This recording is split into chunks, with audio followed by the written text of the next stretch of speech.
Yes, they went around the world. That's exactly what happened. The Spurs laying on the hammer to the Minnesota Timberwolves, and Victor Wembanyama really coming back and making a difference in this game. We can go back to the first 6 minutes because I keep pointing to it. He had 16 points, guys, and 5 rebounds. Before we looked up, he was sitting down on the bench, and he had already made a statement, BC. Yeah, that's what it's all about. I mean, this is your star player taking onus, and he said, yes, I put you guys in a situation where I was not available. This is how I make up for it. The first 6 minutes, I'm going to put my imprint on the game, and we're going to roll from there, and they never look back. Never look back. This was the first 6 minutes was Wemby's public apology to the team, right? I like that. I like that, Mel. That was a public apology to the team, and I think the team. I think he came out one to really set that tone. Like I don't like what happened. I don't like what I did. I don't like the scrutiny that's coming with this. I'm a basketball player first, and this is playoff basketball, and I'm going to set the tone in these first 6 minutes. And his team followed them, and it was great to see tonight. It was great to see him.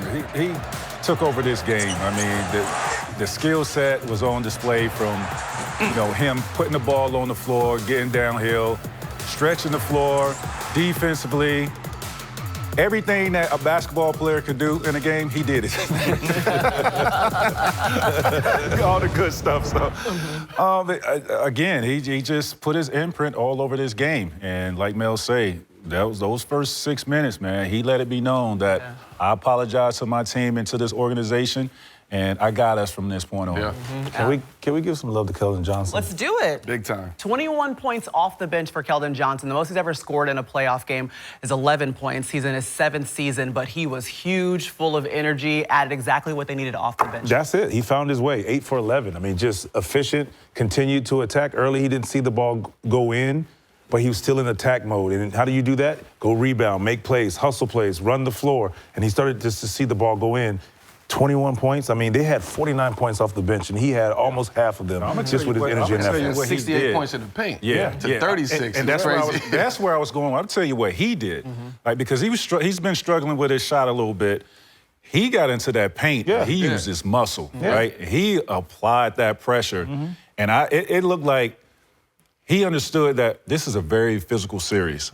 I need to apply that. I need to be physical, because the way he was getting downhill and getting to that paint and using his body to finish, he had it on his mind. So yes. Mr. Sixth Man of the Year, by the way, Keldon Johnson, doing exactly what he's done all season long, applying it to the playoffs as well. Okay, so if you're Minnesota, let's take a moment and think, where do we go from here, T-Mac? Obviously, you're going back home, so that's great. You have pulled off some victories there, but what do you have to do and change the tone of this series? Well, it's the tale of real two teams, right? When I watch Minnesota, I watch an indecisive team. I watch, it's not fluid to me. It's all over the place. When you watch the Spurs, it is well-oiled. They're very decisive. They're very deliberate in where they want to go with the ball. Minnesota, on the other hand, it's all over the place. It's sporadic. So for me, it's like, if Ant-Man is not having a good game, who's going to step up for Ant-Man? And we haven't figured out who that guy is consistently. We know who can step up for San Antonio. And like I said, just Minnesota, we don't know. And Dylan Harper step up. We've seen Stephon Castle step up. And it's almost like Ant-Man has to have a great game. He has to have a great game because we don't even know who his number 2 is. It's Julius Randle's supposed to be his number 2. In this series, he hasn't performed like it, and I think it has to be him. What do you think, Mel? I'm just looking at Julius Randle. You know, when we talked about who is Ant's number 2, that's just unacceptable. And I think he's settling too much. He's overthinking the game. If you look back at the conference finals last year with Julius Randle, he was aggressive. He was downhill. He was physical. He was playing out the double teams. He was passing. He was just a confident player. I don't see that same confidence in Julius right now. To me, it's like he's thinking too much in the game of basketball. With a player struggling from shooting three-pointers, right? Because for me, Minnesota has to make threes to beat them. Wemby is 30%. Right. Wemby is protecting that paint, rightfully so. So you have to knock down threes. But for Julius Randle, like, there's so many other areas where he can be effective, and he's not utilizing that. And I hope he's watching film with his coach or with whoever their player personnel or whoever he's watching film with to be able to break down certain areas where he can actually impact the game for himself to build a confidence. Because, yes, he could stretch the floor and he could keep Wemby honest, right, keeping him away from the basket. So he has to find that way. Okay, I'm just hearing that Dylan Harper is sitting down, the rookie who has been amazing off the bench. He gets to join NBA Showtime. Hey, Dylan, let's just start with this being your first playoffs. You're a rookie, but you have seemed so poised throughout every single game. Just walk me through your mindset and the way you've been attacking the postseason. I mean, the biggest thing for me is just be me.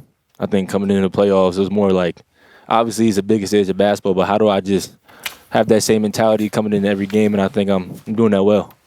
Deal Mac here. So you got 2 grades right there on the left side. You got, Come on, man. You getting stressed out. Come on, man. It's a long year. So as a rookie, man, you're not playing like a rookie in these playoffs, and this is high-level basketball. Tell us where you get that swag and that confidence from. I think just being in the gym all the time, I think that's where my confidence comes from. And I think the swag, I was just kind of just born with it, to be honest. I think it's just what I carry myself. I always try to be the hardest worker, and I think that in moments like this, I think it pays off. Dylan, this VC here. It seems like you've taken the Manu Ginobili 6-man role to where you come in the game and you change the pace, make the difference, or whatever the case may be. Talk about that. Like, you ready to go as soon as you step into the game. Yeah, I mean, I sitting on the bench, I just try to figure out what the team needs and what the game is calling on me for. So I feel like today was more just physicality, rebounds, and pushing the pace and finding my guys. But every game, is something different. And I mean, me, KJ, Luke, first 3 come in, I feel like we do a great job of just bringing the energy up. You spoke about IQ and just sitting on the bench and trying to just watch the game and see what goes on. You 20 years old, man, in your first NBA playoff series. Your dad got 5 rings. Your mom played in college. Your big brother's in the league. Mm-hmm. Like, do these moments, how much of what you or what we're watching right now is just everything that they prepared for you? Or they prepared you for it? Yeah, I mean, they had me in the gym forever since I was born. I mean, I kind of been around the game for a long time. And I mean, like you said, my dad got 5. I'm trying to go chase me and get me a couple rings too. So I mean, I think it's always competitive in the family, no matter what. Yes, sir. But I think that's just the greatest part about my family is that we just so competitive, and I think everyone embraces and love each other. But I feel like we all got that little edge to each other.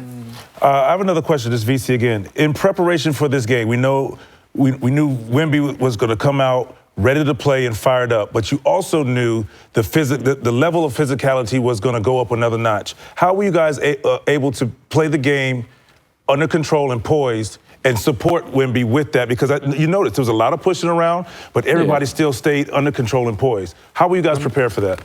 I mean, yeah, we got his back all the time, but just try to be appropriate with the physicality. I mean, coming out, not really overreacting to anything, because like you said, we knew when we came in the game what it was going to be. Mm-hmm. So just having his back and just, making sure dead balls, timeouts, we bring it in, just calm each other down, because at the end of the day, we all here just to win. Do you still watch film with your mom? She sent me a long text today. She sent me a long text today. Okay. But yeah, I mean, definitely when we get the chance in the summertime, things like that. She definitely come to the gym, talk the whole time. But I mean, that's motherly love. I love it. Yeah, shout out to Mom. Just some days removed from Mother's Day. So congratulations on yet another win to Dylan Harper, playing so good, so poised in his rookie season and doing a great job helping to lead his team. The Spurs now with the 3-2 lead over the Minnesota Timberwolves in the Western Conference semis.